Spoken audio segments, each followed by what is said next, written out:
The doorbell rang while Lumi was barefoot in Ethan Cole's white shirt, with a sealed sample case beside her shoes and Ethan standing behind the second cup of coffee. At 26, Lumi had learned that an innocent image could become evidence in the wrong hands. The shirt fell to mid-thigh over borrowed sleep shorts. Her chestnut waves were still rough from rain and too little sleep. Behind her, Ethan, 32, project design director at Cole Atelier and the firm's intended next managing partner, looked as if he had spent the night negotiating with a storm. Margaret Cole stood in the open doorway in a camel coat, silver hair immaculate, gaze moving from Lumi's bare feet to the case and then to her son. "Are you sleeping in Ethan's home?" Lumi rested one hand on the door. "What do you think I found?" Margaret's attention sharpened. 6 hours earlier, Lumi had been standing beneath a decorative plaster cornice at Marroway House, watching water move in the wrong direction. The Thursday night storm had driven rain sideways across Manhattan. It struck the tall windows of the century-old residential building hard enough to turn the glass black, then silver, then black again. Marroway's upper floors were under partial restoration, and the exposed east stairwell smelled of wet lime plaster, old timber, and the electrical heat of portable work lights. A contractor had called the staining fresh roof runoff. Lumi did not agree. She crouched beside the landing wall and touched the edge of a damp line with a gloved fingertip. The stain traveled laterally beneath the decorative finish, too level to have fallen from the roof above. Its outer edge was dark with new saturation. Under that lay pale mineral bloom and at least 3 generations of patching. "Kill the drill," she said. The worker nearest the cornice released the trigger. Ethan crossed the landing from the temporary site office. He wore a charcoal suit without the jacket, sleeves rolled once, dark hair no longer perfectly in place. Until that evening, Lumi had known him mostly through meetings, controlled, exact, and accustomed to being obeyed before he finished a sentence. "What do you see?" he asked. "Water that has been here longer than tonight." Daniel Cho, the structural engineer, came up the stairs behind him. "The roof sensor tripped 20 minutes ago." "The storm may have activated it," Lumi said. "It didn't create this route." She pointed to the plaster seam. "The moisture is moving sideways toward the service shaft. If that cavity is carrying water, the ceiling below may be loaded." A dull crack sounded beneath them. Lumi stood. "Clear the stairwell. Now." "No one below the 4th floor landing." Ethan turned toward the foreman. "You heard her." "Shut off power to the east riser," Lumi continued. "Not the whole building. Anna has residents on oxygen on 7. Ethan was already reaching for his radio. "Electrical, isolate east service and stair lighting. Keep residential backup live." Anna Serrano, Marroway's 42-year-old resident liaison, appeared at the 4th floor door with 2 tenants behind her. The elevator stopped again. "Use the west stair," Lumi said. "Take everyone away from this wall. Daniel, I need eyes on the lower landing without putting anyone under it." He leaned over the inner rail and aimed his flashlight through the gap. "Ceiling is bowing." The plaster gave a soft, granular sigh. Lumi raised her voice. "Move." They had barely reached the 5th floor turn when a section of ceiling collapsed onto the empty landing below. Wet plaster struck the terrazzo with a heavy slap. Fragments skidded across the steps. A work light burst, then went dark as the isolated circuit died. No one screamed. No one had been standing there. Lumi waited until the dust settled, then pulled a fresh pair of gloves from her case. Ethan caught her wrist before she stepped down. His grip was brief and careful, more warning than restraint. "Is it stable?" "No." He released her immediately.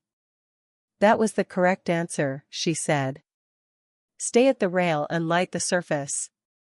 I'm taking only loose material from outside the fall zone." His mouth almost changed shape.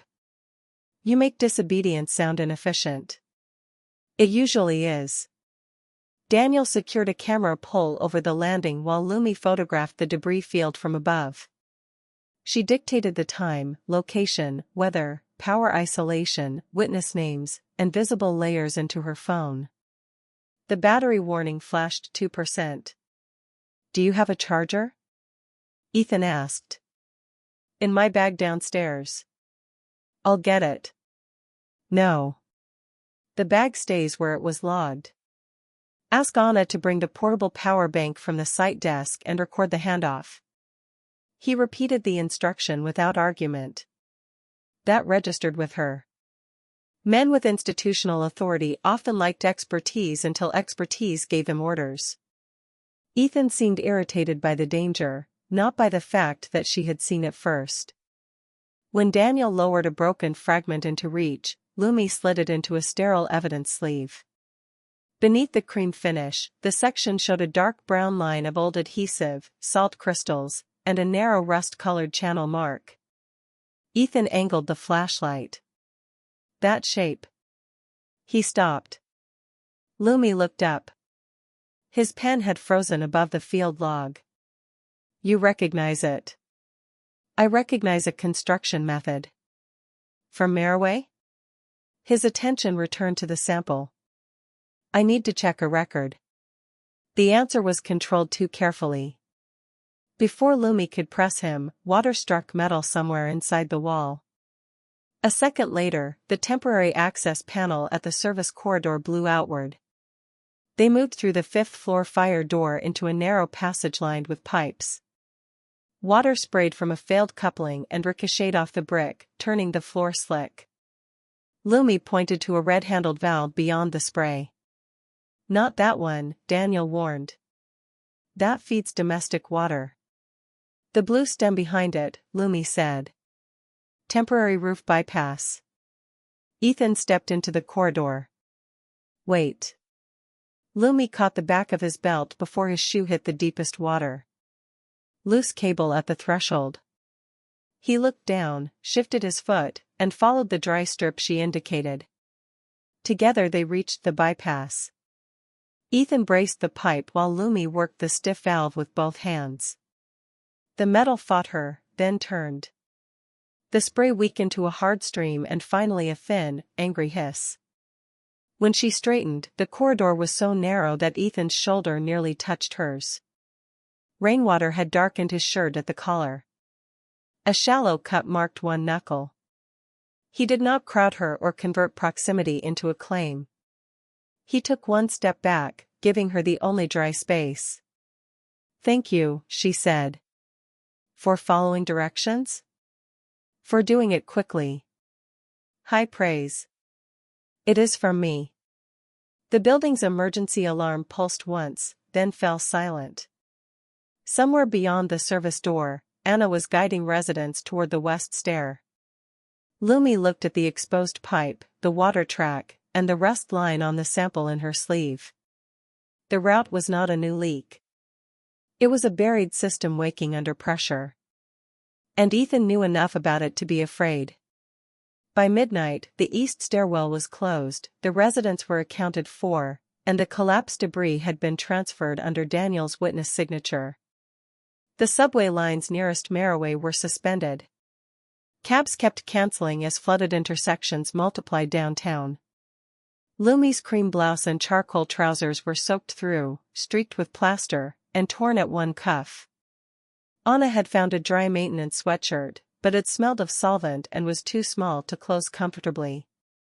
Ethan stood beneath the bronze canopy at Marroway's side entrance, speaking to a driver who had already turned around twice. My building is 12 minutes away when the streets are clear. There's a guest room with an interior lock. You can leave whenever transportation resumes. Lumi looked at him. No expectation attached, he added. I'll put that in writing if necessary. It may be necessary. He took out his phone. Guest room. Lock under your control. Separate bathroom. No entry without permission. Transportation home as soon as available. And my report remains mine. Your report remains independent. She read the note when he handed her the screen, added that the sealed sample case would stay in her possession, and emailed the terms to herself and Daniel. Only then did she accept. Ethan's penthouse was quiet rather than showy, all pale stone, dark wood, and large windows full of storm. He placed a folded white shirt, unopened sleep shorts, a phone charger, and a clean towel outside the guest room door. Then he stepped back far enough that she could collect them without brushing past him. The lock turns from inside, he said. I tested it from the hall. It cannot be overridden except by the building fire system. Lumi tried it herself. Her wet clothes went into a breathable conservation bag, not as laundry. She photographed the condition of the evidence case, connected her phone, and completed the encrypted upload before the screen went black. When she emerged, Ethan had left soup, bread, and tea on the kitchen island. He was at the far end of the room, reviewing plans. His white shirt was too broad through the shoulders and too long at the cuffs. She rolled them twice. The cotton smelled faintly of cedar, nothing more intimate than a clean closet. I can arrange expedited cleaning for your clothes in the morning, he said. The conservator Cole uses for damaged textiles can document the repairs. You have a conservator for your own clothes? For board members who spill red wine on 19th-century rugs and then attempt to hide both crimes. That sounds like a specialized practice. It is well funded. She ate standing at first, then sat across from him when he closed the drawings. The storm rattled the glass. Between them lay her field log, his building plans, and the sealed case. His phone lit with a message labeled Independent Counsel. He read it once, jaw tightening, and placed the phone face down. Is that the record you need to check? Lumi asked. He did not pretend not to understand. Counsel located a sealed internal report on Monday during financing review. It concerns an earlier Marroway intervention. What does it say? I have not been given the full contents. The document is under an authentication hold because the original carries disputed annotations and one missing transmittal page. Who imposed the hold? Outside counsel and the archival insurer. They are comparing the physical copy with the firm's off-site microfilm and the engineer's estate file. The hold runs through Saturday at noon unless they complete sooner. That is specific. You asked a specific question. Did you know a report existed before tonight? I knew counsel had found something. I did not know it matched the route you exposed. He picked up a pencil and aligned it with the edge of the plan, a small act of control. My father signed the Marroway renovation package 23 years ago. 2 years later, a different project failed inspection after his team altered a field note. The firm survived. His reputation did not. And now you are expected to inherit it. 70 employees are expected to keep their jobs. My name is incidental to that, however often my mother forgets. Lumi studied him. Duty sat naturally in his voice. So did fear. Preservation is not keeping every surface untouched, she said. Sometimes you remove what is hiding the failure. He looked toward the rain. And sometimes opening a wall brings down the ceiling. That is why you shore it first. You do not leave residents beneath it because disclosure is inconvenient. His hand closed around the pencil, then loosened. I know. At 1 a.m, she returned to the guest room. Ethan remained in the kitchen with the report he was not yet allowed to read and the plans he could no longer trust. She locked the door. At 7, the doorbell rang. Now Margaret stood in the penthouse entrance, and the question about sleeping in Ethan's home hung between them like a charge drafted by counsel. Lumi did not move aside. Margaret's gaze dropped to the sample case. What did you find? A concealed water path at Marroway. Long-term saturation. A ceiling that failed after the occupied stair was cleared. And my son brought you here. The storm closed transportation. I used the locked guest room. Ethan came to Lumi's side, not in front of her. Her clothes were damaged during the emergency. The shirt is mine. The room was separate. Every condition was documented. Margaret's expression barely changed. Documented innocence is still an image someone can misuse. Lumi heard the warning beneath the judgment. Then the person misusing it would be responsible for the distortion. Responsibility is slower than damage. Margaret entered without waiting to be invited. Breakfast. We have a 9:30 review at Marroway, and I would prefer not to discuss structural exposure in a doorway. At the table, Margaret asked Lumi 3 questions about the collapse and 6 about procedure. She used the language of claims, fiduciary duties, insurance notice, and lender reliance. Lumi answered with times, custody signatures, visible conditions, and limits. When Margaret asked whether Lumi had exceeded her scope by ordering an evacuation, Lumi buttered one piece of toast and said, "My scope included preventing damage to historic fabric and occupied areas." A person standing under falling plaster qualifies as both a liability and a poor preservation outcome. Ethan lowered his coffee, hiding the beginning of a smile. Margaret did not smile. "You understand that preliminary findings cannot be treated as final authority." "I understand the difference between preliminary and disposable." Ethan's phone vibrated. He read the message and pushed a printed page across the table to Lumi. It was a signed commitment from Cole Atelier: no demolition, removal, financing certification, or irreversible intervention affecting the east stair or service shaft until the authentication hold ended and Lumi's independent findings were formally received. "I asked counsel to draft it before dawn," he said. Margaret read the page. "You committed the firm without board approval." "I committed the firm not to destroy evidence for 48 hours. Until Saturday noon," Lumi corrected. He met her eyes. "Until Saturday noon." The correction cost him nothing in the room, but he accepted it without smoothing it away. Lumi noticed that, too. At 7:45, a car took Lumi directly to her uptown apartment. Ethan had arranged a second car to bring her to Marroway after she changed. Her damaged clothes went to the textile conservator with a written condition report and a guaranteed return before Monday.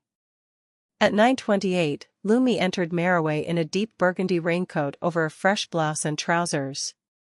Ethan was in the lobby facing 3 executives who wanted the east stair reopened and the failure described as storm damage. He turned when he saw her. "This is Lumi Hart," he said to the room. "Independent materials conservator and the person who identified the unsafe condition before the collapse. Her chronology leads the review." No one looked pleased. Lumi removed her raincoat, opened her case, and began. The review lasted 3 hours.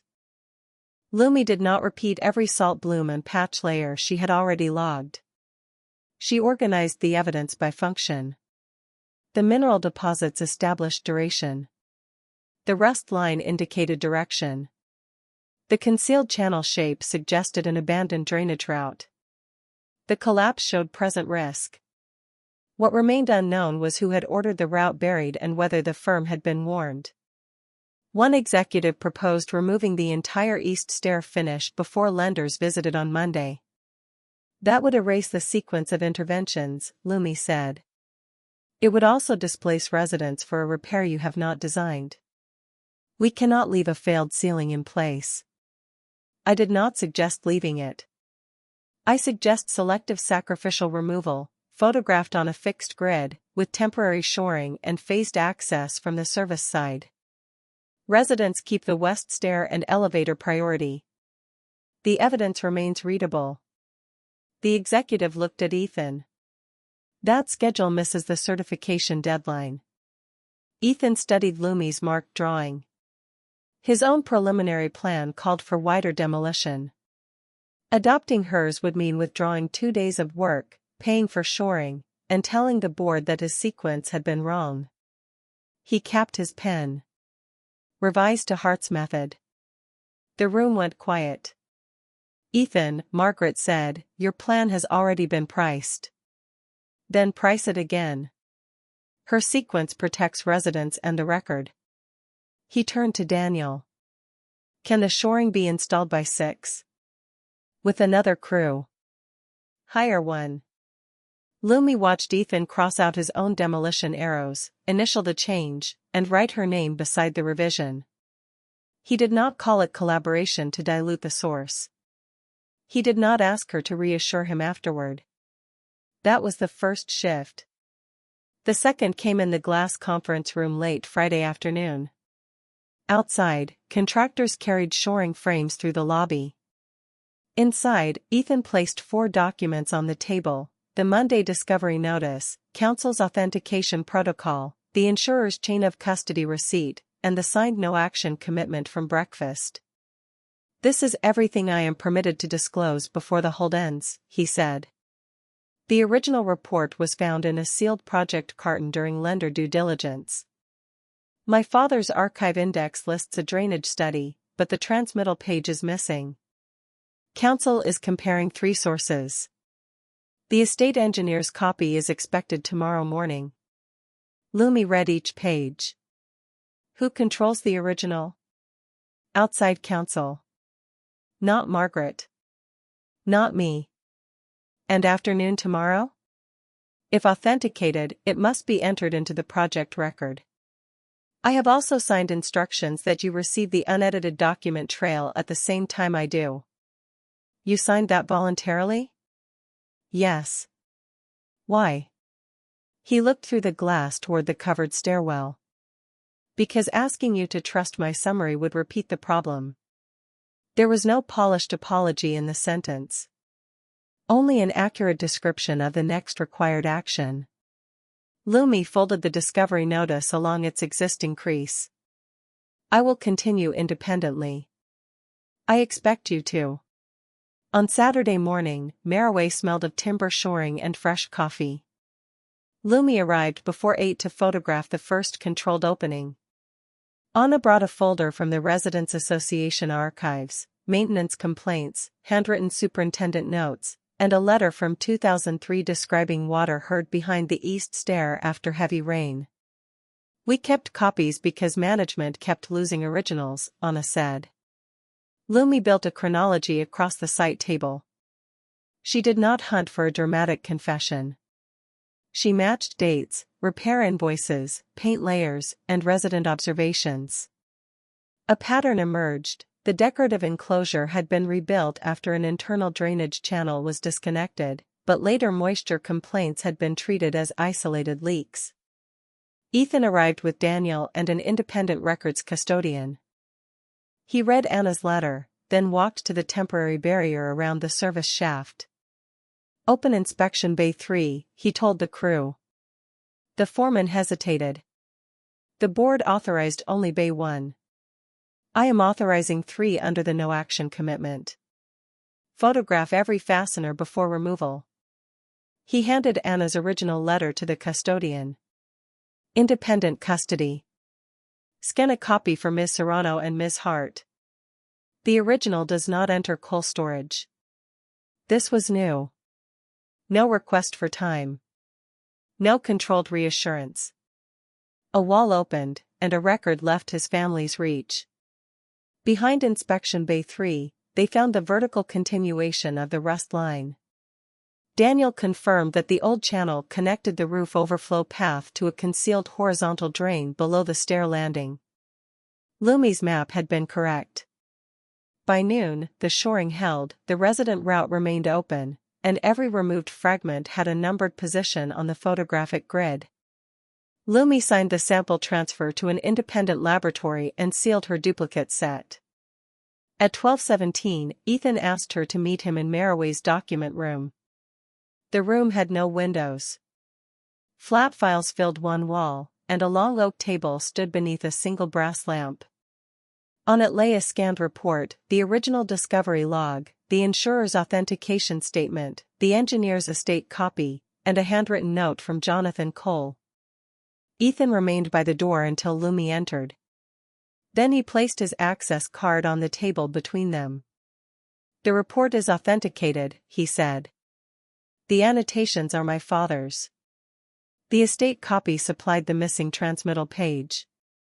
Lumi read the title first: East Stair Drainage Deficiency and Concealed Saturation Risk. The diagram matched her field map almost line for line. The report recommended keeping the drainage channel accessible, monitoring it after heavy storms, and avoiding decorative enclosure until the overflow route was rebuilt.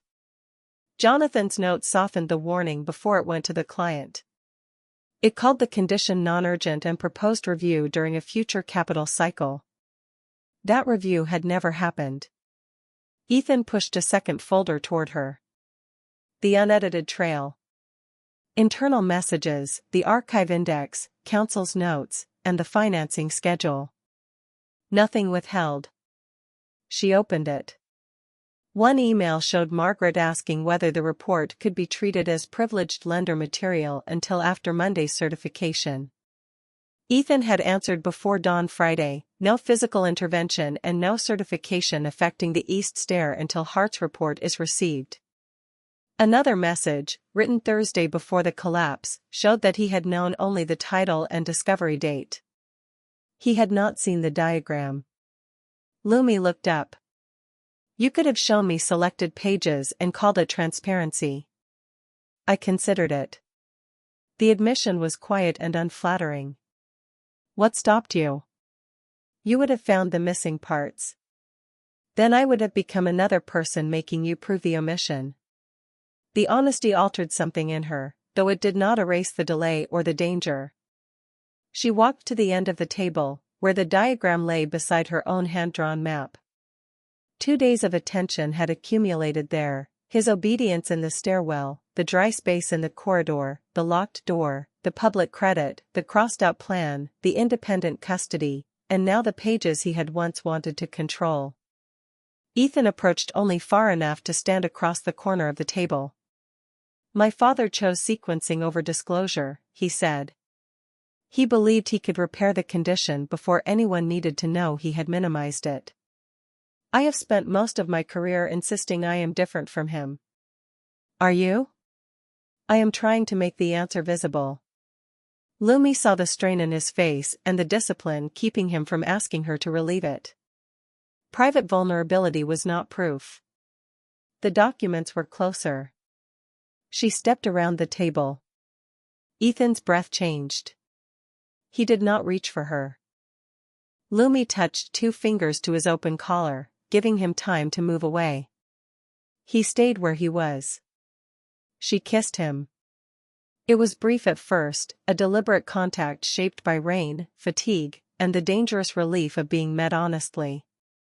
When he answered, his hand lifted, then stopped beside her waist. "May I?" he asked against the small distance between them.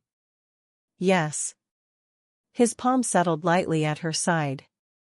The kiss deepened without becoming a promise either of them had earned. Lumi felt the controlled force of him, the question still held inside every movement. She ended it before desire could turn the room into an answer. Ethan released her at once. She rested her hand on the report. "This does not settle Monday." "No.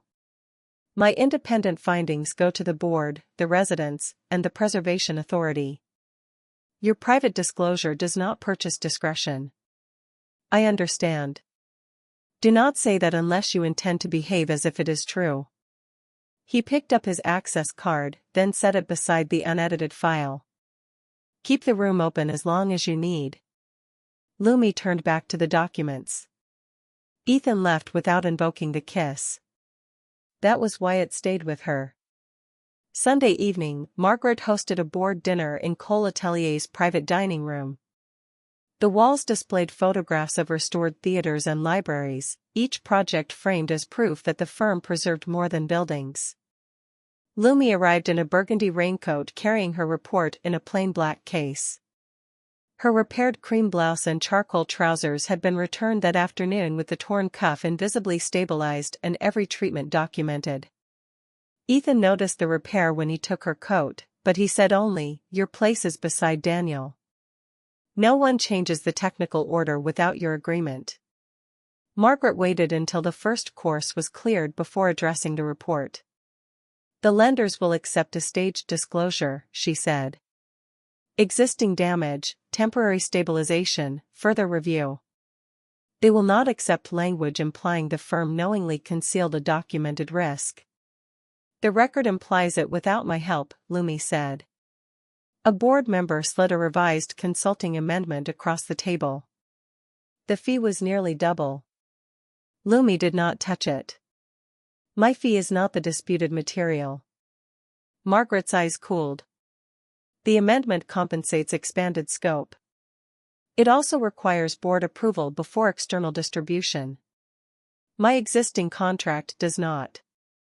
Ethan looked at the document, then at his mother. "Withdraw it." Margaret ignored him. Monday's financing certification protects 70 employees and 3 projects with negative operating cash. A delay creates claims far beyond Marroway. And a false certification transfers that risk to residents and lenders, Lumi said. Counsel, seated near the end of the table, cleared his throat. "For tomorrow's breakfast, Mr. Cole may state that Ms. Hart's findings are preliminary and that she does not possess final decision authority for the firm." "That is accurate. It separates her evidence from Cole Atelier's legal conclusion while authentication and board review continue." Lumi looked at Ethan. He did not pretend the wording was harmless. "It buys time for the financing vote. It also tells the room that my judgment can be used when it saves people and reduced when it threatens the transaction. The board can receive your full report after breakfast. The residents receive it at 8. So does the Preservation Authority." Margaret set down her glass. "Then you may trigger a lender suspension before the board has acted. My deadline is based on reliance. By 8, stakeholders will be asked to proceed under a demolition narrative we know is false." Ethan's fingers rested on the edge of the council memorandum. He could see the exact sentence waiting for him. Lumi gave him no private appeal across the table. "Which record will your name be attached to tomorrow?" He looked at the photographs on the wall, then at the financing schedule. "I need the night." "You have it." She closed her case. "At 8, I distribute independently." Monday's breakfast began at 7:30 in Cole Atelier's board salon. Lenders, board members, project executives, preservation officials, and 2 Marroway resident representatives sat beneath a ceiling restored by Jonathan Cole's team decades earlier. Lumi wore the repaired cream blouse, charcoal trousers, and a deep burgundy blazer. Her evidence packets were stacked beside Daniel's structural memorandum. The sealed sample case rested at her feet. Ethan stood near the presentation screen in a dark suit. He had not slept. On the table before him lay counsel's approved language. Margaret opened with financing continuity, resident safety, and the firm's rapid response to storm-related plaster failure. Then she turned to Lumi. "Ms. Hart, before we discuss your preliminary observations, perhaps you should clarify the unusual access you received from my son during the investigation." The room shifted. Margaret continued in the same measured tone. "You were found in his home Friday morning wearing his shirt." Ethan spoke before Lumi could. "She used a locked guest room after the storm. Her clothes were damaged during the emergency. Nothing improper occurred. The defense was factually clean. It also placed him in control of her innocence." Margaret folded her hands. "Then we can agree personal circumstances should not influence the firm's technical judgment." Lumi watched Ethan read the first line of counsel's note. He knew what the next sentence would do. She saw recognition in the way he flattened the paper with his palm. He chose it anyway. "Ms. Hart's findings are preliminary," he said. "She does not possess final decision authority for Cole Atelier, and the firm has not adopted her conclusions regarding prior concealment. The words landed with the neatness of a door closing. Daniel turned toward him. Anna stopped writing. Lumi looked at Ethan until he raised his eyes. You don't get to defend my innocence while borrowing my silence. No one moved. She distributed the packets herself. One to each lender. One to counsel. One to the preservation official. One to Anna. Daniel sent the digital copies from his laptop at 8 precisely. These are my findings, the laboratory receipts, the resident chronology, the authenticated report index, and the signed no-action commitment, Lumi said. My conclusion is limited and clear. The Thursday storm triggered the collapse. The concealed condition predates it. Any certification describing the failure as solely storm-created would be unsupported. Margaret's voice sharpened. You are breaching protocol. I am following my contract and professional duty. Lumi unclipped her Cole Access badge and placed it beside Ethan's counsel memorandum. Then she set the laundered white shirt, folded inside its conservation sleeve, on the chair behind him. My resignation is effective now. The sample case and original field records remain in independent custody. Ethan took one step toward her. Lumi. She lifted the case. You made a deliberate choice. Do not reduce it to my name in a hallway. She left alone through the main doors. The cost followed before she reached the street. Her Cole email access shut down. 2 preservation referrals tied to the firm were placed on hold. A client cancelled an afternoon meeting, citing uncertainty around litigation. By noon, a trade newsletter described her as a consultant in a conflict with a major employer, without mentioning the empty stairwell or the authenticated report. At her studio, Lumi logged each consequence, transferred the remaining duplicate records to counsel for the residents, and began her preservation petition under her own practice. She did not wait for Ethan to decide whether truth was affordable. The preservation hearing had already been scheduled for Wednesday morning after the residents challenged the demolition permit. On Tuesday, Lumi filed her report as supplemental evidence and requested an emergency order preserving the east stair, service shaft, archives, and all related communications. Daniel submitted his structural corroboration after hers. Anna filed the residents' maintenance records. Their work strengthened Lumi's chronology, it did not replace it. At 3 that afternoon, Ethan recused himself from Cole Atelier's official response to the petition. The board removed him from Marroway leadership pending review. He sent Lumi one email from his personal account. I knew the sentence diminished your authority. I used it because I believed one controlled false impression could protect the financing long enough for me to manage the consequences. That was the same logic I condemned in my father's file. I am sorry. I will correct the public record where I damaged it.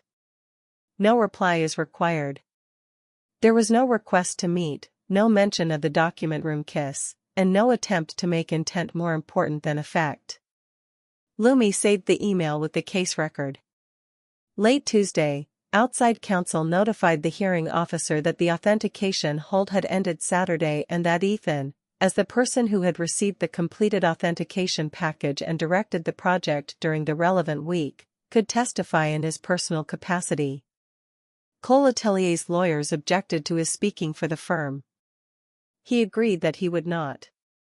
On Wednesday, the preservation chamber was full before 9. Margaret sat behind Cole's counsel. Ethan sat alone at the end of the witness table, without a firm binder or assistant. Lumi presented first. She explained the lateral stain, evacuation, power isolation, collapse, material layers, resident chronology, controlled shaft opening, and matched diagrams. She asked for continued stabilization, independent design review, open records, and a prohibition on irreversible demolition until responsibility and repair were separated. When questions ended, Ethan was called. He identified himself as Marroway's former project design director and a recused employee of Cole Atelier. Then he placed the authenticated drainage report, Jonathan Cole's softened transmittal note, the Monday discovery log, the financing communications, and Council's Sunday language memorandum into the public record. On Monday, he said, I stated that Ms. Hart lacked final authority. That was legally accurate and materially misleading. I used the distinction to reduce the weight of evidence I knew the board and lenders needed. Her findings led the rescue, the preservation of the collapse scene, and the identification of a documented concealed route. I had no technical basis to diminish them. Cole's counsel objected that he was describing internal deliberations. I am describing my own decision, Ethan said. He withdrew Cole Atelier's demolition sequence under his signature. He recommended an external investigation into the Marroway archive and every project that had relied on the same enclosure detail. He relinquished his place in the managing partner succession and accepted permanent removal from Marroway, regardless of the board's final disciplinary action. Margaret's face remained composed, but one hand closed over the other. The hearing officer issued the preservation order that afternoon. The financing vote was suspended. An external administrator took control of the Marroway records. Cole Atelier announced an independent review, and the board confirmed that Ethan would not lead the project or enter the succession process. Outside the chamber, reporters gathered near the elevators. Ethan stopped several feet from Lumi. The order is what you asked for. It is what the evidence required. Yes. He accepted the correction. What happens after the sacrifice, she asked. When no one is watching and the truth is merely inconvenient. I find out whether I can live differently without using you as the reward. Lumi shifted her case to her other hand. Good. She walked away before he could turn accountability into a romantic scene. For 4 weeks, Ethan did not contact her. Lumi heard about his conduct through records she could verify. He opened the Marroway project files to the external administrator. Meeting minutes credited her discovery by name. Resident representatives received voting seats in the repair review. When an internal summary referred to the collapse as weather damage, Ethan corrected it in writing to concealed pre-existing saturation exposed during the storm. He made the correction before anyone asked. Cole offered Lumi a new appointment through the administrator. She declined and submitted a proposal from Hart Conservation instead, with independent reporting lines and no authority held by Ethan. The proposal was accepted. At the end of the 4th week, a staff courier returned the white shirt in a plain garment box. There was no note, no gift, and no invitation. Lumi looked at the repaired cuff, then emailed Ethan herself. Coffee. Friday. Public place.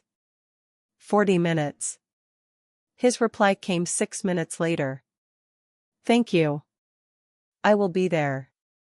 The cafe was narrow, bright, and too ordinary for performance. Ethan arrived early and chose a table visible from the street. When Lumi sat down, he did not reach across it. Coffee is not absolution, she said. I was hoping it might be coffee. She almost smiled. 40 minutes. They spoke first about Marroway. Lumi set her conditions: no private access to records, no informal influence over her contract, no romantic conversation during site decisions, and no assumption that public accountability entitled him to personal trust. Ethan agreed without negotiation. Halfway through, he turned his cup once between his hands. There is something embarrassingly small I should tell you. Lumi waited. I asked Anna which cafe you liked. Then I told myself I had found it by walking past. That is not a serious offense. No. But I noticed myself arranging the story to look effortless. He met her eyes. I would rather sound foolish than practice editing the truth when the stakes are low. Lumi leaned back. He had volunteered the detail before she could discover it, and there was no advantage in the confession. That made it useful. You did call Anna? Yes. She said this place has terrible chairs and excellent coffee. She was accurate. The corner of his mouth lifted. When the 40 minutes ended, Lumi stood. You may ask me again next week. I will. He waited until she had left before paying his own bill. Over the next 2 weeks, they met 3 more times. They did not rehearse the hearing. They talked about work, bad public sculpture, the restaurant Lumi's father had once owned, and Ethan's habit of redrawing rooms in his head. When he did not know an answer, he said so. When Lumi changed a plan, he did not interpret it as rejection. Honesty began to appear in unremarkable places, where it could not earn applause. 6 weeks after the hearing, the first winter rain reached Marroway. Lumi climbed to the roof in a deep burgundy coat with the white shirt beneath it, the cuffs visible at her wrists. The repaired drainage channels remained open behind bronze grills, accessible for inspection instead of buried behind decorative plaster. Water entered the upper catchment, traveled through the restored route, and emerged cleanly at the monitored outlet below. Daniel confirmed the readings and went downstairs. Anna followed after giving Lumi a satisfied nod. Ethan remained near the roof door. He no longer carried Marroway authority. He had come because Lumi invited him to witness the test, and he stayed where she had asked him to wait. Rain gathered in his dark hair and traced the shoulders of his coat. The channel is holding, he said. It is visible, Lumi replied. That is why it can be maintained. He looked at the white cuffs beneath her sleeves. Recognition crossed his face, followed by restraint. He did not ask what the shirt meant. Lumi watched water pass through the open grill. 6 weeks earlier, it had moved behind walls, carrying pressure through a route no one wanted to acknowledge. Now every joint could be inspected. Every reading belonged to a shared record. Nothing depended on one family's promise. She turned to Ethan. He offered his hand, palm open, without moving closer. Lumi looked directly at him. Trust had not returned as a grand feeling. It had arrived in signed corrections, unedited files, ordinary admissions, and the space he left for her decisions. She placed her hand in his. Together they stood in the rain beside the open channel, with the water, the truth, the credit, and their joined hands visible against the old walls.